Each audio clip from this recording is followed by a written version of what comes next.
Bueno. What up, everybody? Welcome to another episode of the South Star Classroom. I am your co-host, Omar Yanad. With us, got the magnificent foursome here. It's not a trio. This here be what they call them a quad, the quad shot of like you go to Starbucks, you get a quad, 4 shots of espresso, because we are gentlemen here, and our matriarch, our queen, is with us. We're gonna check in with her first. Ms. Ransom, how you doing? I'm doing quite well. Hello. Spring is springing. It's 80 degrees here, and I'm feeling great. I'm Ooh, feeling great. 80 degrees. It's 80 degrees. I don't know how long it's gonna last, but that's what it is. Yeah, it's hot here today too. It's 80 here. I mean, we're probably gonna get a storm soon, but yeah. Oh man, yeah. So I was dressed for winter, so I had to figure that out this morning. But I'll take it. I have my toes out. I got my pedicure. I'm ready to go. If summertime weather wants to commit now, I'm good to go. Additionally, I am super proud of my oldest son, who, and I'm going to send this to y'all in the chat too. And if any of our audience want to support, let me know. But he is a finalist in the campaign for student member of the board, which means that if elected, he will represent 130,000 students in Prince George's County. And as you know, he was on the show, so he's really passionate about like politics and representing, student voice. So he's taking it really seriously, and I'm super proud of him. They have about a week or so to campaign. Voting happens next week, and if he wins, he'll be a member of the Board of Education down here. He's running his campaign on just improving safety and improving facilities in the district. So yeah, that's my child. Nice. Yes. So, but that's my check-in. How y'all doing? Right on, right on. Yes. We got with us the beard of knowledge, the beard of truth, the beard, ladies and gentlemen.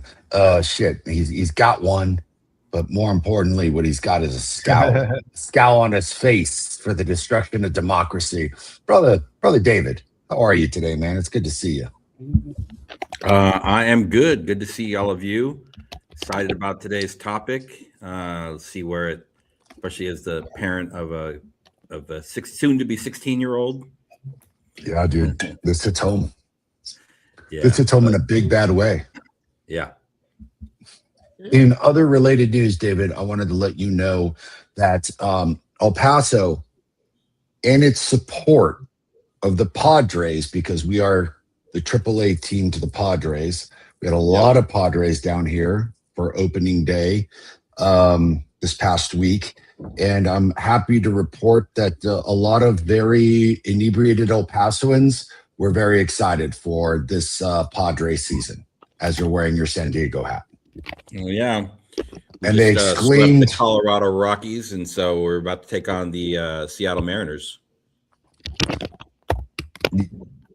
There you go. You went from the worst team to one of the best teams. Yeah.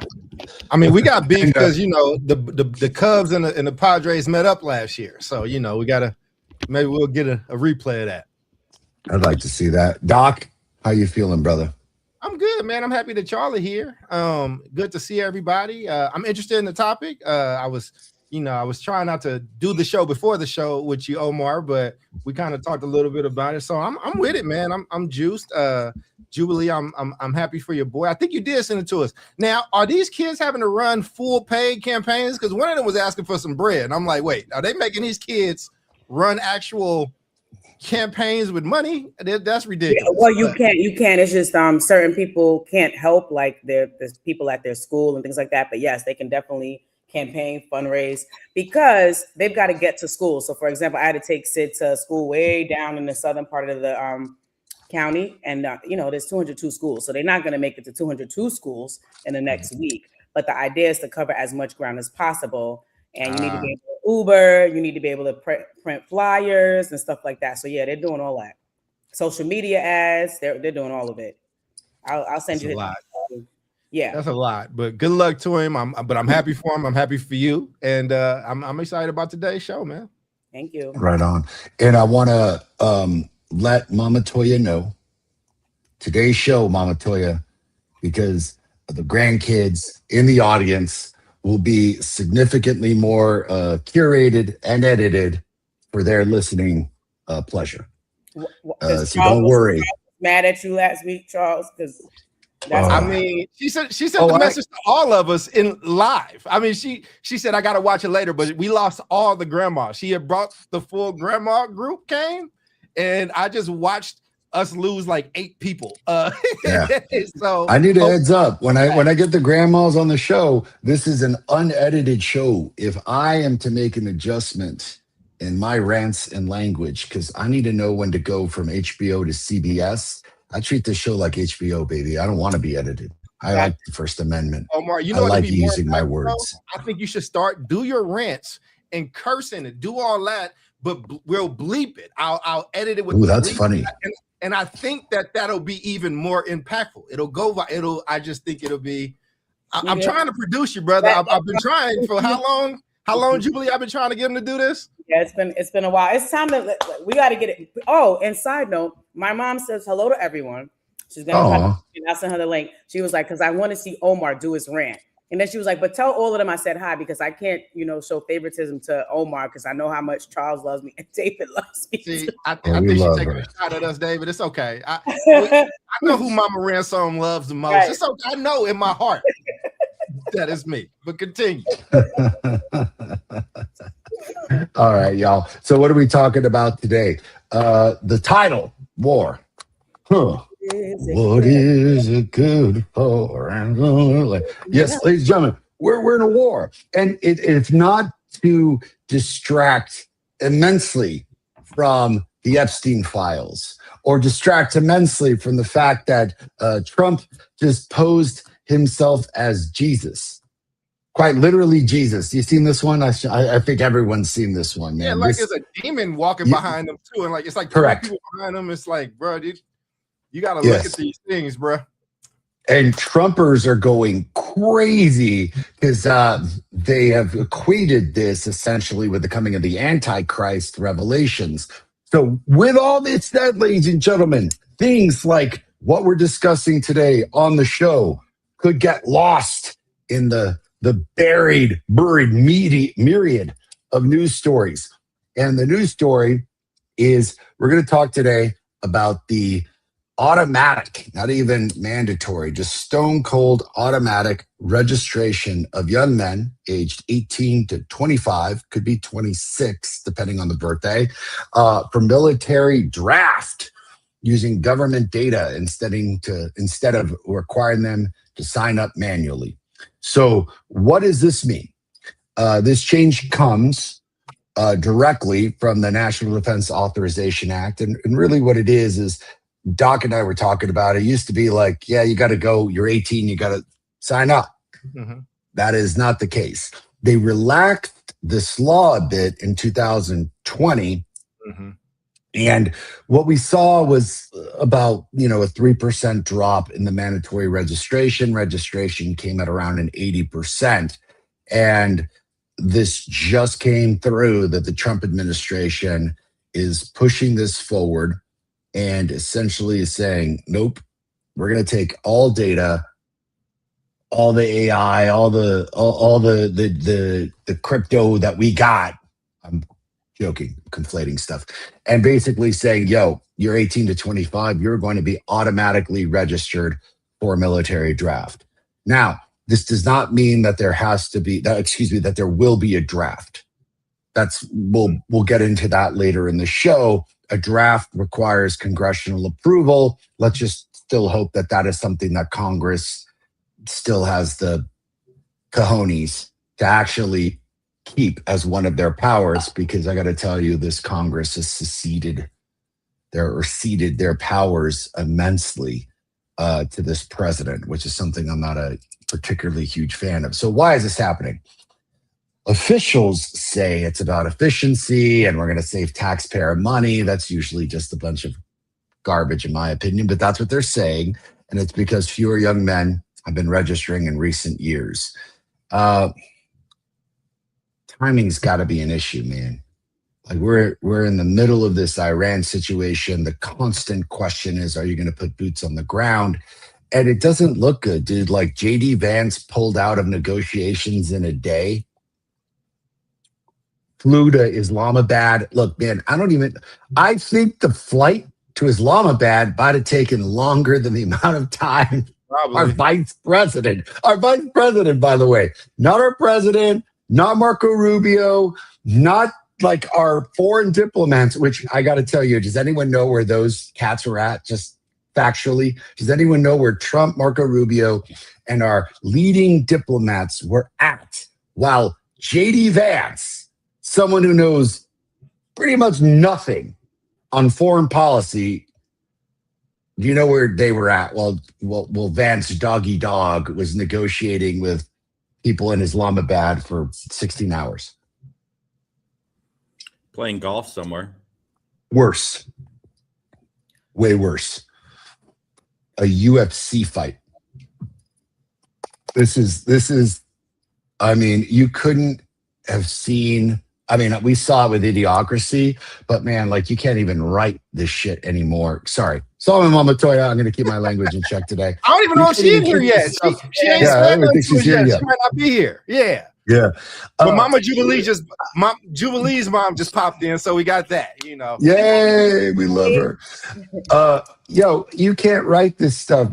How do you have the U.S.'s main diplomats, including the Secretary of State, at a UFC fight?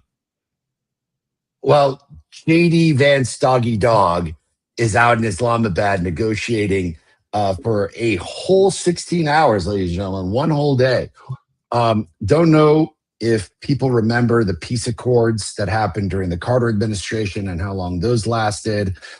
Don't know if you all remember the disaster that was our involvement in Bosnia-Herzegovina and how long that took to patch up.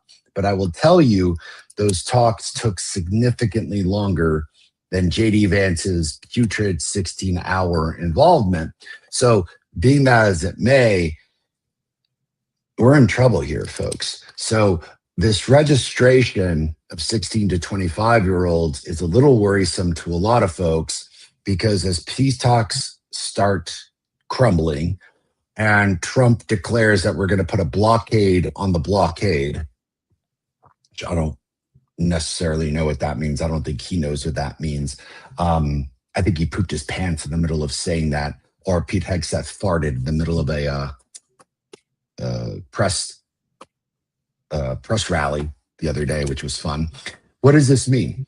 It means that this could activate a draft significantly quicker. There is speculation that Congress could pass a draft in December, given all the turmoil that's going on with Iran. I mean, guys, just opinion-wise, I shouldn't be sharing opinions, should be sharing facts. But like, dude, if you got the president and Marco Rubio like at a UFC fight in the middle of like these incredibly difficult and tumultuous negotiations, I think it demonstrates a ludicrous lack of care about our nation's kids.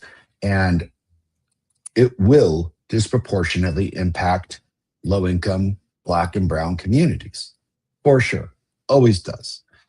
So bottom line is that this could quickly mobilize people, even though no draft is actually, quote, planned. Whew. Just hot takes before we jump into questions here. Don't piss me off. I mean, You know, get these ICE people. That's who you could send. That's who you could draft. Get them. Use them. You put all this stuff out there. I'm gonna get a signing bonus, whatever. Oh, that's a dope hot take. Them. Take their asses. Make them sign up for the draft.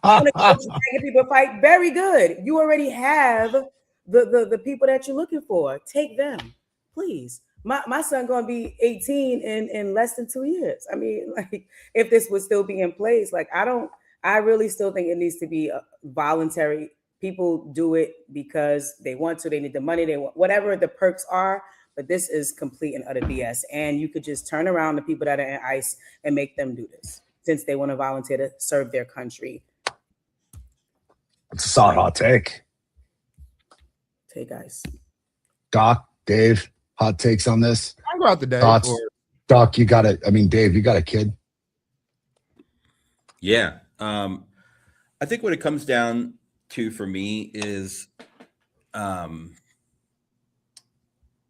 like the why.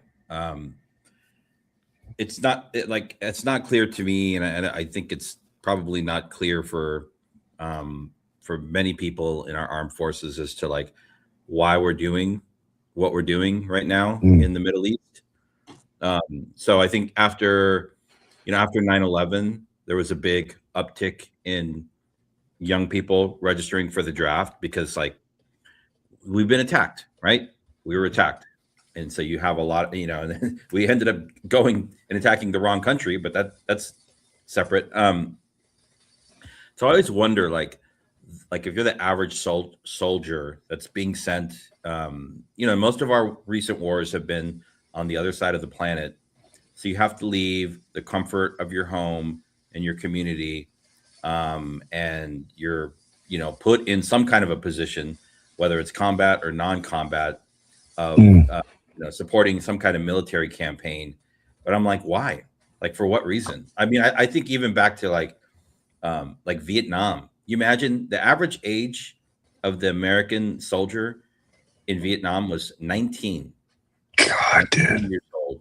That makes me shudder, dude. I remember being 19 going off to a foreign country. And so you imagine like what the hell? What are we doing here?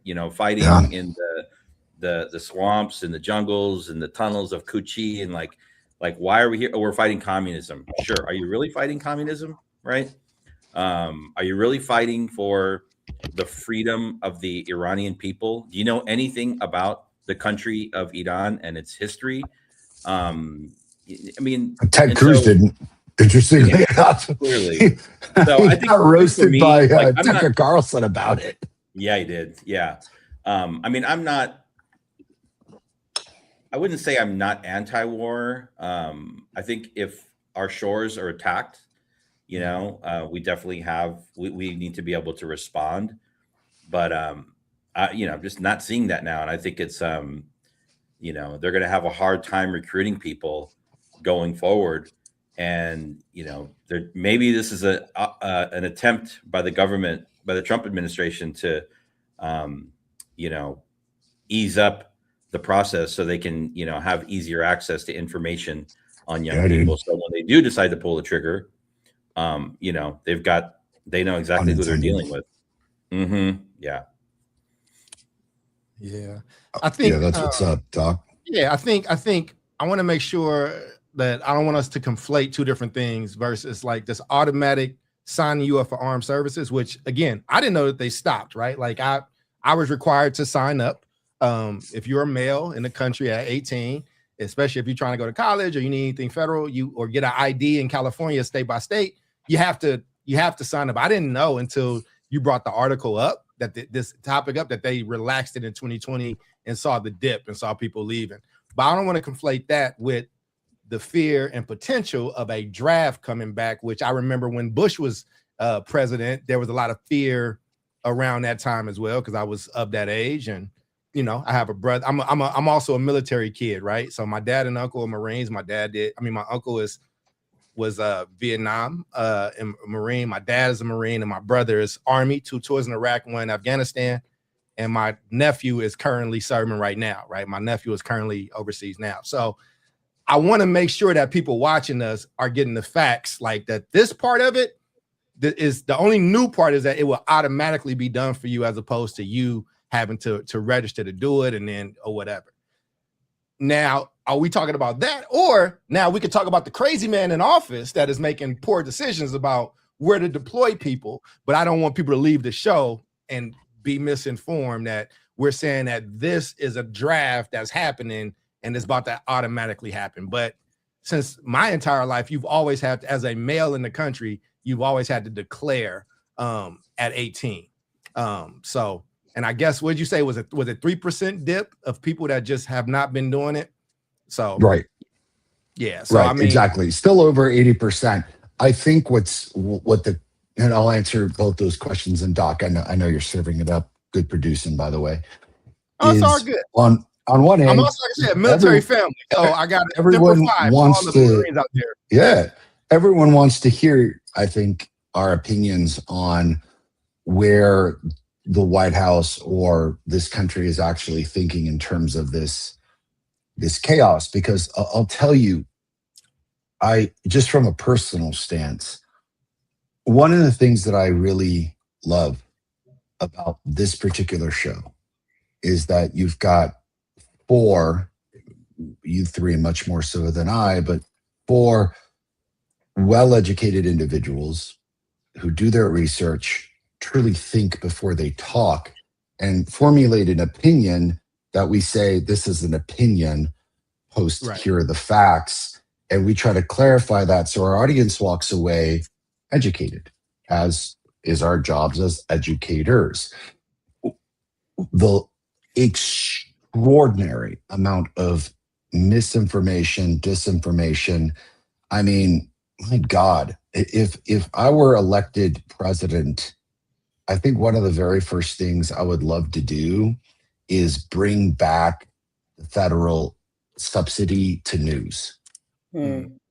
You know what I'm talking about? Like, I would basically be like, you know what? This is over. Fox, you're done. MSNBC, you're done. CNN, you're done. Just the core CBS, ABC, NBC as 3 channels. 3 of you get subsidized Walter Cronkite days, and you're giving out factual information because no one knows what's real and what's not anymore. Right. And I think that's an extraordinarily difficult situation. So on one end, Doc, I think it's important for you to share your thoughts about what's going on in the White House. But B, I think it's incredibly important to demonstrate, yes, but what is the difference between the enrollment that was happening when you and I were doing this and David was doing this, as opposed to like an automatic enrollment? Because a lot of people think that that's a bit of an encroachment. What they're saying is like, this is now surveillance state, and being like, yo, like, if I choose not to do this, like, you know, Bill Conrad has said multiple times, like, we ain't seen Barron sign up, you know, or faking bone spurs. And it leads into the first question, Doc, which is like, A, what is the difference between an automatic enrollment? But B, how does that shape how Black and brown kids are thinking about their future?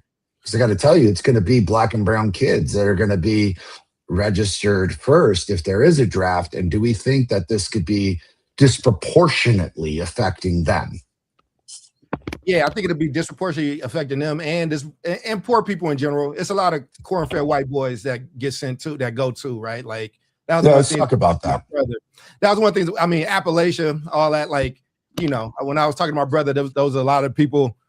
I mean, there was a lot of fights and things like that. But when y'all are in a war together, you know, it kind of brings you together. I think it's going to be definitely more so along the lines of income on this one, because it's just so many more white people than it is Black people. Now, brown, I think brown will see. We've never had this many brown people with this size of like conflict happening, where a potential draft is on the table. So, for instance, when Vietnam happened, we just didn't have as many brown folks. We had some, but it wasn't as many, right? Yeah, man. I think that the guy that's at the head of it is crazy, and I think that, you know, and when you're a soldier, you have to honor the commander in chief, which is what the president is. And that's some tough decisions there to make. And I think we've been in terrible wars before. I think you know, when we invaded in 2002, I think like David said, that was the wrong war, you know. And normally, if you sign up, you're going somewhere. So just for people out there that don't know, our armed forces are, I think we are in more than 150 countries right now. And you know, and if you're a Marine, you might get. I think my dad did Germany. I mean, we occupy all the time, right? Like, we're occupying right now. But I think that the nervousness is, he's so volatile that we haven't had to really worry about a draft or a draft returning since 9/11. Because I remember the fury then. I remember Eminem having in a song like talking about it like, yo, I'm 28. They're gonna take you before they take me. Like, you need to know who your president is. And I think with this guy that thinks he's a king and think he can make like these unilateral decisions, well, I think he thinks he's Jesus. Well, and I think people have good. I think people have good cause to worry. You know what I'm saying? Yeah. And that's why I wanted to separate it. But as a part of this country since Vietnam, I forget what year it was. If you are a man, you have been required to sign up for armed forces. And so I think that's the thing. I think that it is, if you are poor. Now, I asked my uncle, I think I shared this here. I thought my uncle was drafted. He said, no, I wasn't drafted. I signed up. And most of the black people that was in his, in his unit signed up. And it was times, and they didn't have a lot going. And, and it was kind of a good deal for them in certain ways, right? And so I was surprised by that. But I do think you have a better armed forces when you have people that want to be there, being there, as opposed to like being forced to go and people having to run and do all this kind of stuff. So it's interesting, man. But I'm a bit nervous about who the guy is at the helm. I really am. But I also wanted people to know, because I can tell a lot of people don't deal with the military, don't have people in the military. Like, if you sign up, you're going somewhere. You're going somewhere, whether we're in an active war or not. But usually it's a little different than these circumstances. So, right on. David, Jubilee, you guys want to chime in? I mean, I got all the things to say about this shit. Go for it. I'll throw it back to you. Go ahead, Omar. No, man. So my worry is that this is yet another demonstration of the state and this particular administration jamming down our throats this technological component that gets rid of, I would argue, say it's not even a privacy thing or a choice thing. It's just like, yeah, we're going to do this.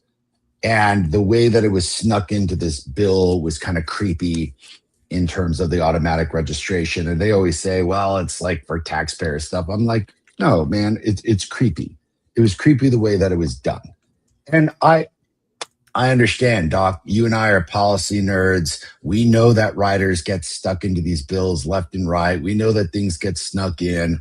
But I got to tell you, like, I don't have a lot of trust right now in this government. I don't have a lot of trust in their motives. And I can smell where the money is going in terms of this conflict. And without any unequivocal doubt, I know you were trying to be careful when you said we invaded the wrong country with Iraq and so forth.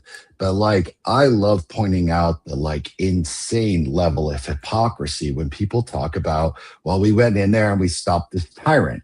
I'm like, well, why aren't we stopping the tyrants in Sudan? Why aren't we stopping the mass genocide that's going on in the Congo? Does anyone even know what's going on in like half of the countries in Africa? But like, it's never reported on the news. Sadly, Americans don't know about it. Americans don't give a shit about it. If they knew about it, maybe they would give a shit. But I give a huge shit because I think it's insanely hypocritical to be like, we're stopping like this tyrant and like the war crimes. And I'm like, man, take a look at what's going on in like Sierra Leone. Take a look at what's going on in Libya. Take a look at what's going on in South Africa. Like apartheid is still affecting areas of South Africa, man. For Christ's sakes, it's 2026, and I think apartheid lifted in what, like 1993? Look at Sudan. Look at South Sudan. Look at the Democratic Republic of the Congo. Look at Rwanda. Look at the Congo. Two totally separate countries. Holy crap. The level of insane hypocrisy to say that this is about a tyrant, what complete and utter bullshit.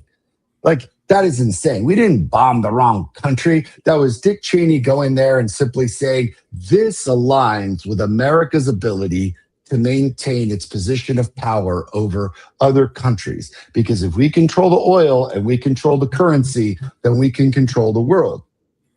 And I often feel that this Iran situation is similar. And in addition to that, you sent punk ass JD Vance to go negotiate? Like, you said the hillbilly eulogy guy who knows squat about Iran, the Middle East, foreign policy, diplomacy, culture, anything to do with the Middle East to go negotiate. No wonder he packed up his bags after like a coffee in Islamabad and came home. Talk about a guy who's outclassed, outwitted, dumb as shit. I don't care that anyone's like, oh, he went to Harvard, blah, blah, blah. I'm like, that punk with his dumbass book, he's a puppet. I know a lot of cats that got shooed into Yale and Harvard because they were the political puppets and of like controlled puppets to be like, go get this pedigree so that we can control you. Shit, half of the Supreme Court is like that right now. You're going to tell me that we sent our best while Marco Rubio and President Trump were out having a good time eating popcorn at a UFC fight? And we're talking about black and brown kids getting sent to a war they know nothing about? Yeah, man, how do I think this is going to shape their future? Talk about less trust, less transparency, and less desire. Because, Doc, when you talk about people signing up, at least they signed up. This is not even coercing. This is just straight up sentencing. And I got to tell you, man, it's low income kids as well. Because while I was not and have not been in the military, I want to make that very clear. Boy, oh boy, I got a whole lot of friends that have been very high ranking in the military. And I hear what's going on. And look, my boy, I don't want to name names. He'll be like, look, man, 95% of the time, it's, military work is not conflict driven. It's just taking care of soldiers, like taking care of their lives, taking care of their daily lives. Like we're just out here trying to live. But boy, oh boy, when conflict does happen, who gets sent out there? Disproportionately black and brown kids, man. Well, and it's about worries me. It's about 65% white though, right? Like, so I will say that it's just because of the sheer numbers, right? Again, military people. And Nicole is in here, and I remember when I met Nicole and her son, when he was still in high school, and he ended up doing boot camp and serving or whatnot. You go to one of those graduations, it's going to be mostly white people because of the numbers, right? But I get your point is not lost. I just want to make sure it's about 65% white. The armed forces is about maybe 20% black, which proportionally you still are right? That's a higher proportion because the country's only 13% black, right? So if it's a higher percentage, that means there's an over representation. Again, I hate being this nerdy dude, right? But no, being nerdy, man. That's the point of like educating the peoples. Well, that's what I'm saying. My brother, my nephew, my father, my uncle, and I was gonna go. And so I took my ASVAB. I was gonna go into the Marines, and we were negotiating my contract. And my dad was like, "Hey, man, you got into college. You can do this if you want. Like, it's a good career. Like, if you want to be a lawyer, because at the time I wanted to be a lawyer, so I was exploring being a JAG." Oh, right on. That's cool, actually. Yeah, I was exploring it, and he was like, "Man, you got in. We got you some money. I think you should do this." And then next year we had, the war, and my brother, knowing that, he still went, right? So again, I don't rock with nothing that Trump is talking about. I don't rock with any of this. I do think, regardless of the president, at some point there will be a physical clash with Iran. It's been simmering for too long.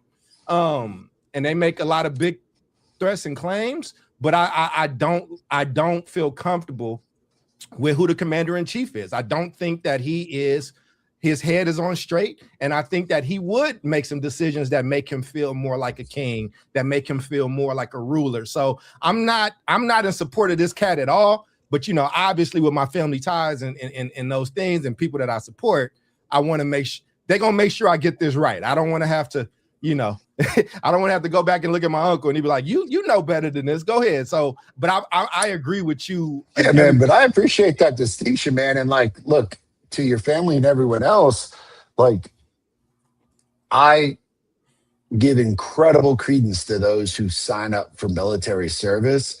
But I even think those who are in the military service are looking at, Cicero or Caligula right now and wondering what their fate is going to be like, because he just, homeboy just fired the entirety of the military.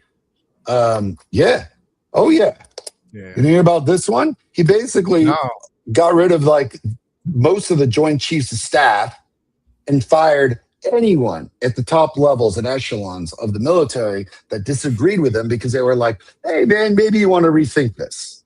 Mm-hmm. Oh yeah, Cicero / Caligula just decided to get rid of very intelligent military officials in lieu of his loyalists. Mm-hmm. I'm gonna take a step back. Dave, thoughts?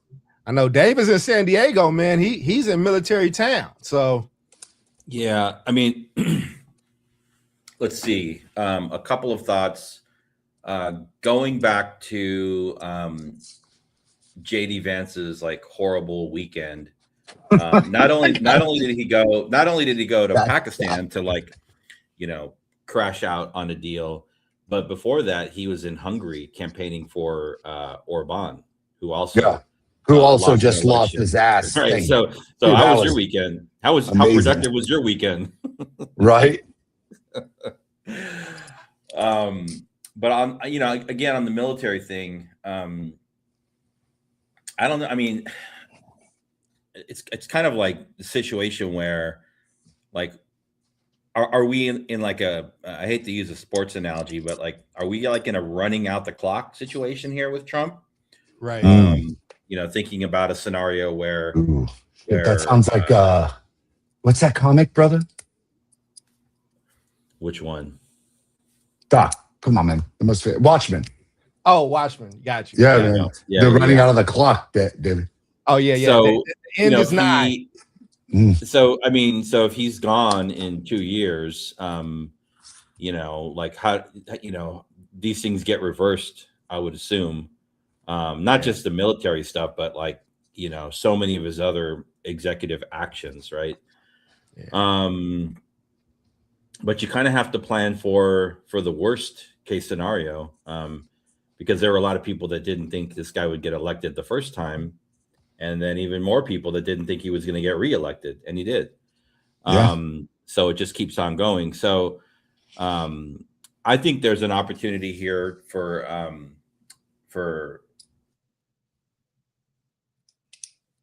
that young people are aware of what's going on, that it's not a draft.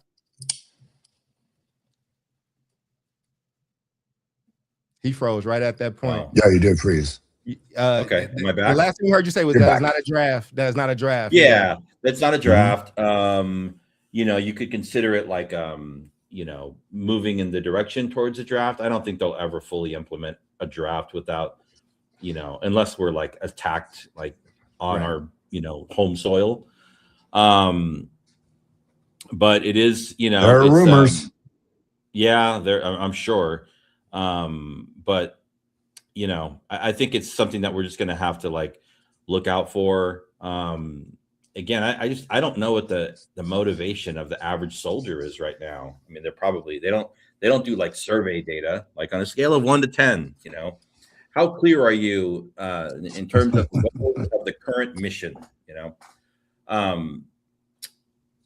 This guy's doing a lot of damage, and I think he's also doing a lot of damage now to the morale of the average soldier, Marines, Army, Air Force, Navy, because it's very clear these young people, and when I say young people, I'm talking even the 20s and 30s, are out there sacrificing life and limb. We've had casualties. We have a lot of injured soldiers. And there's also, what you don't see just by going into the quote unquote theater of war. These people that they're going to have different levels of trauma coming home, PTSD, all of this stuff. We've been through this, and, the whole cycle of like, how many veterans have you all met that are like in their 30s, like on psych meds because, they were in Iraq and just exposed to like war and bombs and like violence, and so extreme stuff, man. Yeah, man, it messes your life up forever. You never get it back. And so, the reason I'm bringing this up is because then you have the juxtaposition of the Trump administration having, lavish weekends at Mar-a-Lago, golfing with opulent. It's like a freaking movie, Wow. It's like look at the king, He's living like a king, living high off the hog, and these people are out there, not even talking about here, people that are struggling just to get by, outside of the military conversation. I started volunteering in the last couple of months because I needed something to do, like with some of that energy that I had. And so I've been volunteering on a regular basis at a local county food program, giving out food to people. And, That's wow. it's almost like every Thursday. With a 2-hour window, we had 1,000 cars come through. And it's mostly like older immigrants, man, like really like 70, 80-year-old immigrants, Latino, people from the Middle East, people that are here because of our previous wars in the Middle East that then have to come here because their whole way of life gets disrupted. Or their homes got bombed, bro. Like exactly. Half of southern Lebanon and Beirut is just bombed to smithereens right now. Yeah, it's chaos, man. It's chaos. And what did Trump say the other day? He's like, we can't provide, healthcare for people. We can't provide early education for young kids. I'm like, you judge a society. If you had two things to judge a society, how does it treat its young and how does it treat its elders, right? Yeah. Under this current administration, we would get a very clear F. And so it's not just what's happening overseas with, these wars, but literally like throwing our economy into a tailspin. And people are feeling it, man. It's like, they just recently did another cut of food benefits for people, the Trump administration. And I'll tell you what, from last Thursday's food drive to the one 2 weeks before the cut, the lines were longer last week. People are feeling it, and it's just chaos, man. It's chaos. And so, I think he's going to do what he does really well. It seems like he's like sabotaging himself. He picked a fight with the Pope. Oh yeah, we should talk about that too. You don't play with the Pope, man. We should. We talk like you picked a fight, not just with the Pope, who also happens to be American. You picked a fight with the Vatican. Yeah. Good luck with that. Look, I'm not going to touch that one with a 10-foot pole on this show or any other show. I'm just saying, when you have an entity who has been essentially the root of power for the last 2,000 years, and yes, as a historian, ladies and gentlemen, you can basically date it back to 320 AD when Constantine created the Holy Roman Empire, but I'm including the Roman Empire in my calculation of this attainment of power, because the Roman Empire became the Holy Roman Empire, became the Vatican. You are messing with a very, very interesting entity that I wouldn't mess with. I mean, that is that's exactly right, Doc. I'd grab the, be like, ooh. Oh no, well, it's 80 plus degrees out here. Julep for the fact that you decided to mess with the Vatican, because that is some really interesting adversarial stuff. Well, the ironic part about both of these, right, is like this military thing does kind of hit home in a lot of different ways. And then this this Pope thing, I live in the town. The Pope is from a few blocks away from here. So we got all these people here. And, it's just really interesting, man. But I think, all this stuff, though, man, again, I think because of who's in charge, all these conversations take me an extra 5 minutes to add context to instead of just giving thoughts, right? Like, again, my nephew is serving right now. You feel me? Like, and I have a love-hate relationship with the vet, with the VA. I have to deal with the VA both for my father and my uncle, who are both, they're Asian, man. I'm at that age where, you know what I'm saying? And they've been terrible in some ways, but right now, my uncle is moving right now, and the VA is kind of helping him. My dad is injured. So he's like participating in these VA vet games, right? Like it's like an Olympics for them. So there's just a sense of pride that these people have, and they don't want to go to do senseless wars, but there's also a thing that has to take over when you're a soldier. Like it's something that has to click, you know what I'm saying? Like, in order for you to go over and do this stuff. And I think, like, I feel like you feel, David, where it's like, yo, I'm glad we live in a place with the strongest military. Hopefully it's still the strongest military in the world. You know what I mean? Like, it matters. It does matter. But you don't want to just throw that weight around uselessly. And when you have somebody who is attacking not just the Pope, but the first an American Chicago Pope, because your ego is in the way, man. Like, you're putting yourself in the crosshairs of your own base, bro. Like when you showing yourself as Jesus, bro. Listen, man, I'm Christian, bro. Religions don't play when you mess with their leaders like that. Like, and I'm Christian. You do not make images of Jesus Christ, positive or negative. It's just a no-no.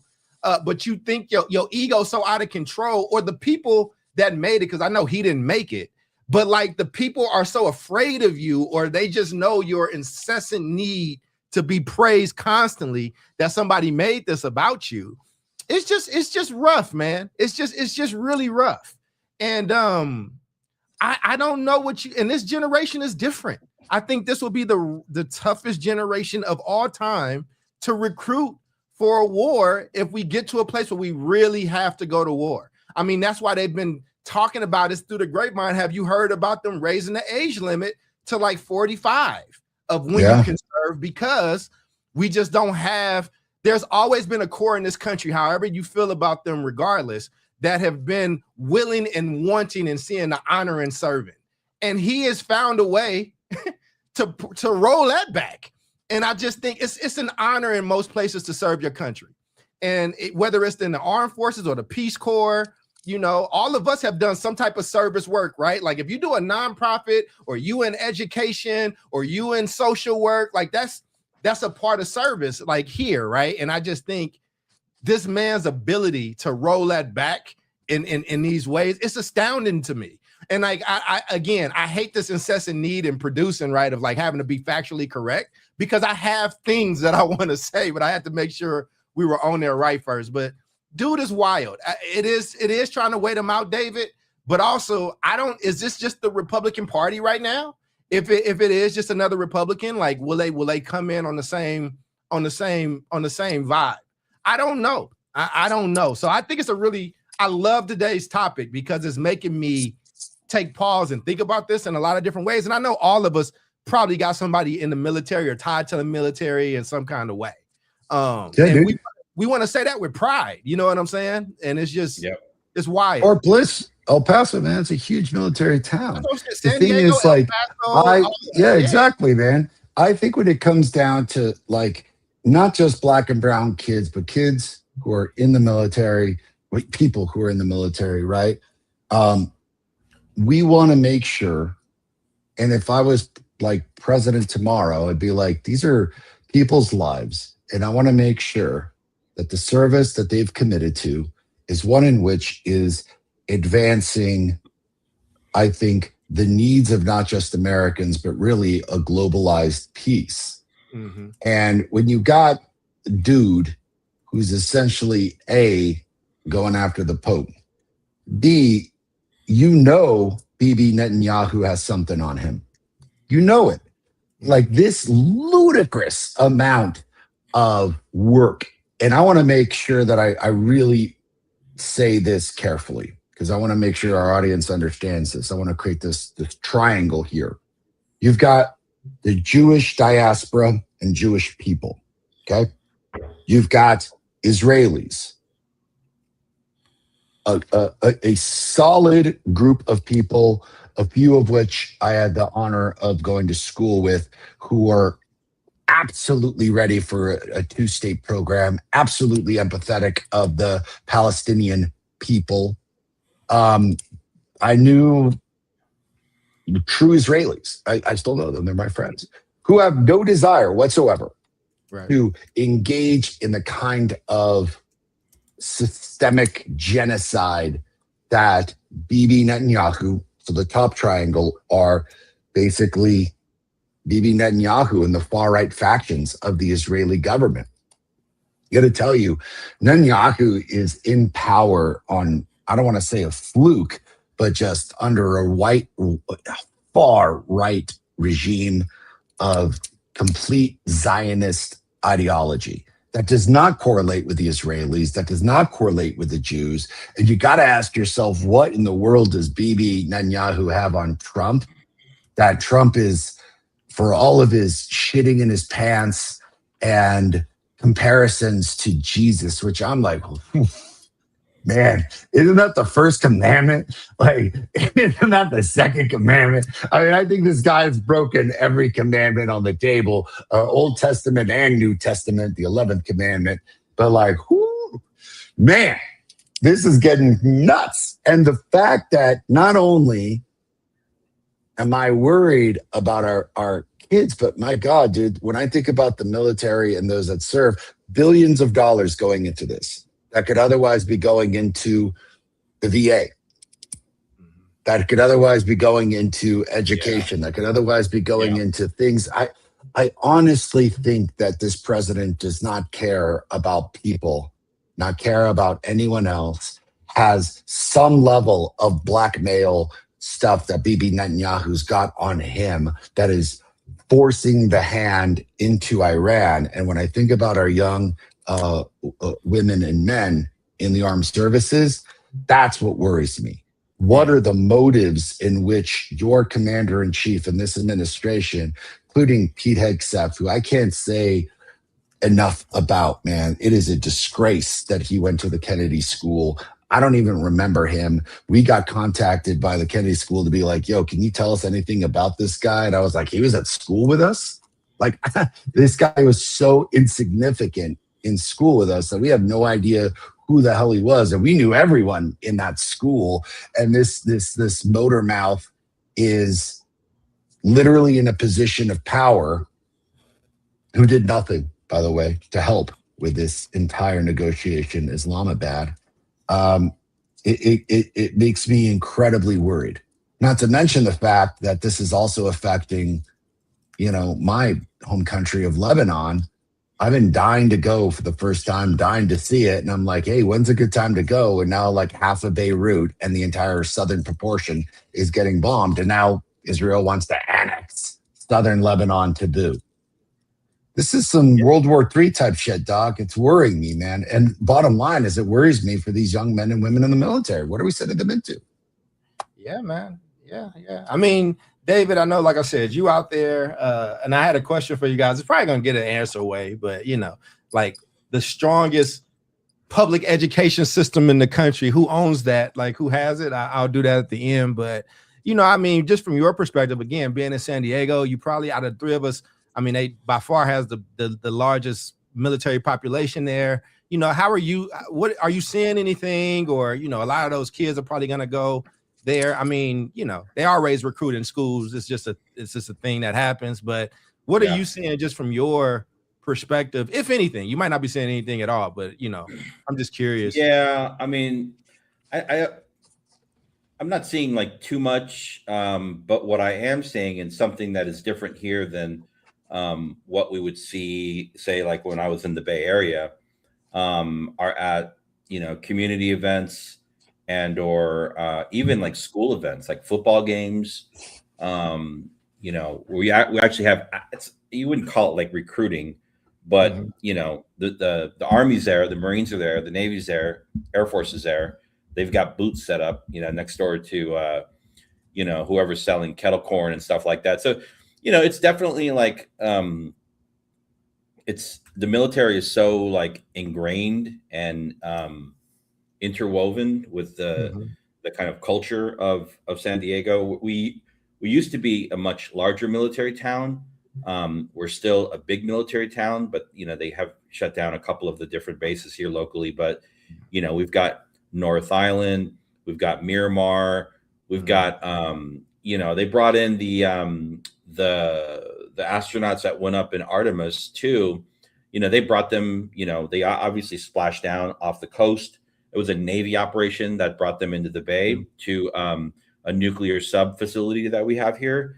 So it's all over. And going to school, I went to school with a lot of kids that had parents in the military, and they moved around a lot. Like sometimes they'd be like, "What happened to Charles? Oh, they're gone." What happened to Omar? Omar moved. Because and I have family in the military to this day, and they're like living in Nebraska, then they're in like Illinois, and then they're in Florida, and I was like, how do you do that with your kids? But in South Korea, when you commit to it, that's what you do. And so I think my comments are not like a critique of the military. I agree that the best offense is a good defense, right? The best offense is defense is a good offense. Wait, the best defense is a good offense. Yeah. Yes. Yeah. And so I think the way that we're playing it now, like just going after, it's insane. We went after we're blowing up boats in the Caribbean, right? Threatening to take over Greenland, threatening to take over Cuba, pretty much took over Venezuela. Now we're in the Middle East. Didn't Trump say that he wanted to be the interim president of Venezuela? That one's fun. That part too. Wow. Yeah. So I mean, good times. I think the only good news here is that, and again, I don't know how that there's something broken in the system, and we didn't really talk about it that much, but something I would like to the last war. What was the last war that a president actually made a formal declaration to Congress on? Was it I don't think Vietnam? we do that anymore. Nope. Two. Korean was not a declaration. Vietnam was not a declaration. Iraq was not a declaration. World War II was the last outright declaration. Yeah. So, you have this you have this system that's supposed to have checks and balances built into it. But when it comes to war, whether it be, JFK or whoever, Obama, the Bushes, and Trump, they figured out a way to skirt the actual approval in Congress, and they're able to allocate resources and funding. Yeah, that's actually a show of itself, David. Yeah, and that's like that totally goes against the premise of checks and balances, and so you just have to sit around and be like, well, what are we going to do about it? Yeah. Look, man. We could do a whole show on the secession of power to the United States president. I think I actually wrote a huge paper on it at some point because it's. I don't know if y'all watched Sicario. The first one of my favorite movies, man. But it shows you we got to operate like this. We got to do this thing to deal with Mexico and do this and these rules. I will say one of my little fun facts though: the strongest public education system in the United States by far is led by the United States Department of Defense. If you look at NAEP scores, and it's because all of their education. I have suggested to districts that they look at how and why that is, but it's because, as David said, they're so transient and they're so all over the place. You have to have it in a certain way, but those kids can read and do math. But it's interesting, man. I think it's complicated. I think you did a really good show, Omar, because again, I have really strong feelings about the guy there. And I think, but because of who I know and care about, I had to make sure that I didn't come off as flippant on this thing. I really respect our military, and I know a lot of people, it is what it is. Yeah, no, man, I love making that distinction, Doc, because it's one thing to make the distinction about the men and women in our armed services. Another distinction to talk about the fact that the amount of respect I have for people who are leading the military, who are fired, by the way, back in 2025, who are brilliant people who've been there for a while, who either were like shuttled away because they weren't loyalists. Like I had immense respect for them too. And the people like Pete Hegseth, the guy, dude, I literally am still thunderstruck that this like Fox News piece of like human vomit is in the position that he's in. Right. And like Marco Rubio, who should have been in Islamabad negotiating things, is literally like with a pennant cheering someone on at a UFC fight. Like it's deplorable, bro. The people that we care about are being led at the highest levels by some of the most deplorable pieces of shit on the face of the planet. And it's why I make that distinction between Jewish people, the Israeli people, and then the head of the Israeli government. I like making that distinction because I do not want to conflate them. Yeah, Right. for sure. Yeah. I did my Yeah, man. I talked a lot Yeah, today. dude. I know David got his in, but I thought it was a really good show. And I think it was I got a lot of people that's tied up into this stuff one way or the other. Yeah. And again, my own brother, he got stop loss. I think I told y'all this, stop loss twice. And the reason why stop loss is, I think I explained stop loss to you guys. Everybody here knows stop loss? Stop loss stop loss is what prevents us from having to do a draft. So a stop loss is if David signs up for the military, his contract, he signs up for a 4-year contract. He can sign up for 4 years, but the military still has rights to him, I think, for 8 years after. So that's just, but it's been like that, right? Like, so, but that's why we don't have to do a draft or anything like that. Cause it's like, oh, David, you think you're about to come home, you get your papers beforehand. It's like, hey, we actually need to deploy you again. It's in your contract, right? But my brother got stop loss twice. He did 2 tours in Iraq, 1 in Afghanistan. He was only supposed to do 1 tour. So again, there's a lot of shit that goes with all this stuff. You know what I'm saying? And that's why I'm not as worried about a draft, just because I know that I know the things that's there, and we have a lot of people in the military, but I am worried. I think the military is getting some of the lowest interest marks that has had, I think, in my lifetime. And I think that's a problem. And I'm a fan of basketball. I don't know if y'all know who Lauri Markkanen is. He's a really tall white dude, but he plays for Utah. But we are a country. There's about 80 plus countries that require your service. He had to leave the NBA and go serve, and then he came back, right? Like, it's just, they have to do their service. And I do think in our country, I do think you should do 2 years of service, not necessarily military. I think it's like whether you're teaching or you're doing the Peace Corps, like I think that those things are strong bedrocks for a place, but it makes me sad or afraid if somebody's signing up to serve their country and then you getting put on dummy missions. That just for pride and ego. I think we got to be better than that, and that's where I'll end my piece. But this is a great topic, and there's a lot of layers to it. Can I read a quick statement, please? As we close Brother, out? it's our show, All man. Do what you want to do here. So, good luck to Trump and the GOP. Without Catholics, Muslims, anti-war voters, fiscal hawks, immigration hawks, prospective home buyers, anybody who wanted the Epstein files, anybody who watches Tucker Carlson, Alex Jones, Megyn Kelly, and Candace Owens. So good luck to them, right? But hey, at least they're popular in Israel. That was a tweet by Nick Fuentes with 3.5 million views from a couple days ago. Yeah. Wow, man. This wow. It's a lot, man. I mean, I'm telling you, we live in fascinating times. Like, you've got so much going on.